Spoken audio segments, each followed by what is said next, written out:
Hello, my name's Chris from the Mad Better channel. Welcome to another video.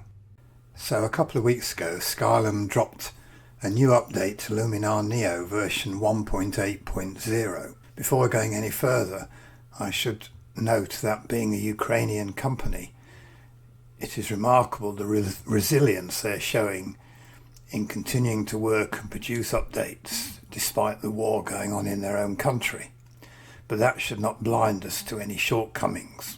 There have been a number of reviews, of course, of this latest update, but I will do a short summary before going on to comment on what I think Skylum needs to do and where Luminar Neo now stands. So the first update is being able to sort or view by raw files only. So here we are in the catalogue, and I have 12 photos from my recent trip to New Zealand.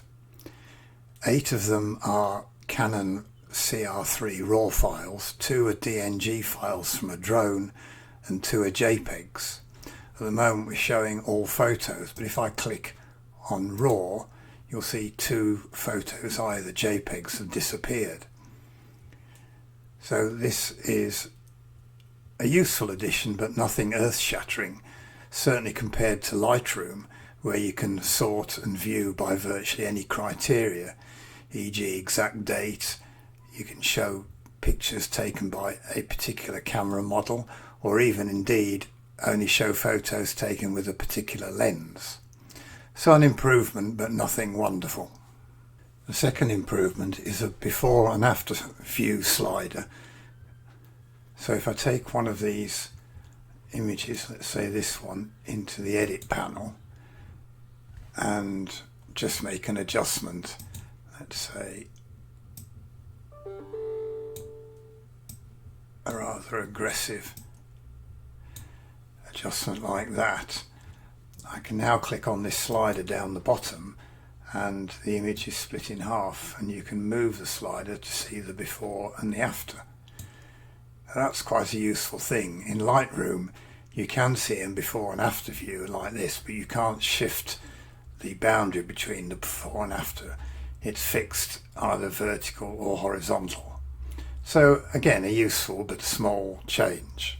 The third change is the introduction of hover on view, i.e. where you can see the effect of an adjustment without actually having to apply it first. So if we take, for instance, this image into the edit panel, the first area of hover on view is camera profiles, but this will only work on a raw file where you've got developed raw available. So if we click on that, and here's the camera profiles, we're on Luminar default, but we can change to different versions and you can see the effect using one of these will have without actually having to apply it, which makes it much quicker to work. The second instance is the mood tool, i.e. LUTs. So if we go into here and let's say choose cross-processing to give a noticeable change, you can see again if we hover we'll see the effect of applying that particular LUT. The final version is blend modes, which is in layer properties, but in order to demonstrate that I'll have to add a layer. So we'll go in here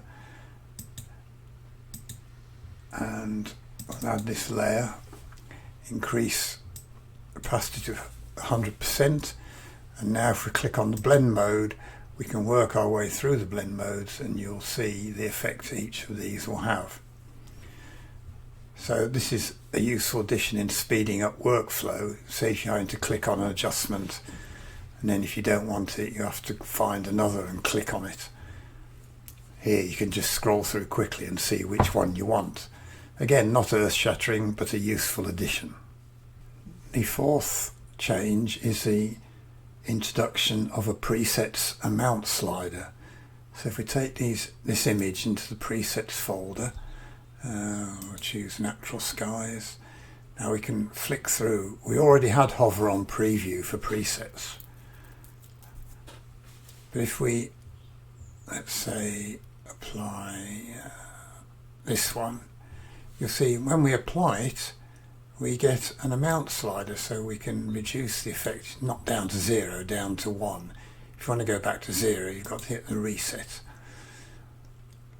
So that's a useful addition, so you can partially apply presets now.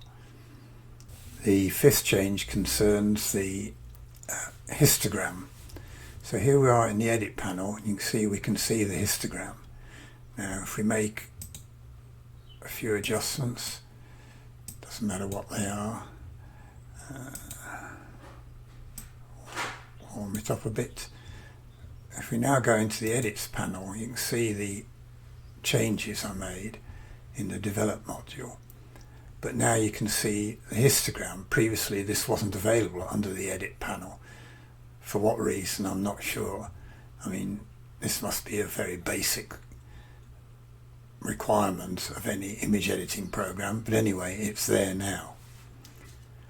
And lastly, the other adjustments are under the hood. There's new camera support, bug fixes, and they say they've made the application work quicker. I must say I haven't noticed a big change myself, but maybe that's so. So that in summary is the changes introduced by update 1.8.0. So my question is, where is Skylum positioning Luminar Neo? I assume that Luminar AI was aimed at photographers and social media people, etc., who didn't want to get into all the detail of image editing, but wanted to make simple edits or adjustments with a degree of automation. To that extent, I think AI was a success. So where Neo? If being positioned as a fully featured image editing program, it has a way to go. As I've noted in other videos, Neo has some fantastic tools, but it can only adjust pixels, it can't create them. So you can't create a blank document, there's no paint tool and no text tool. The layers functionality is clunky.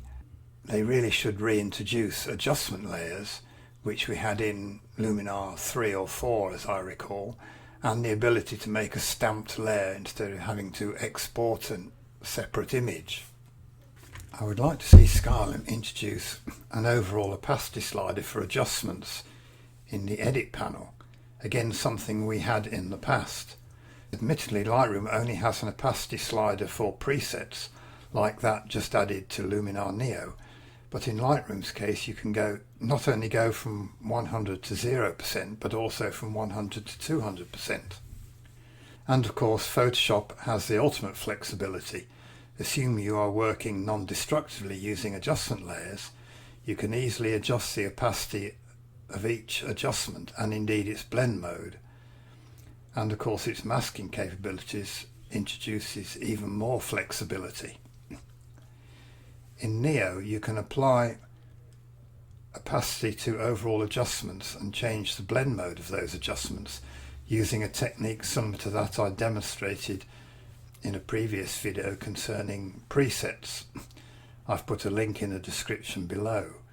If people want me to demonstrate this technique, let me know in the comments.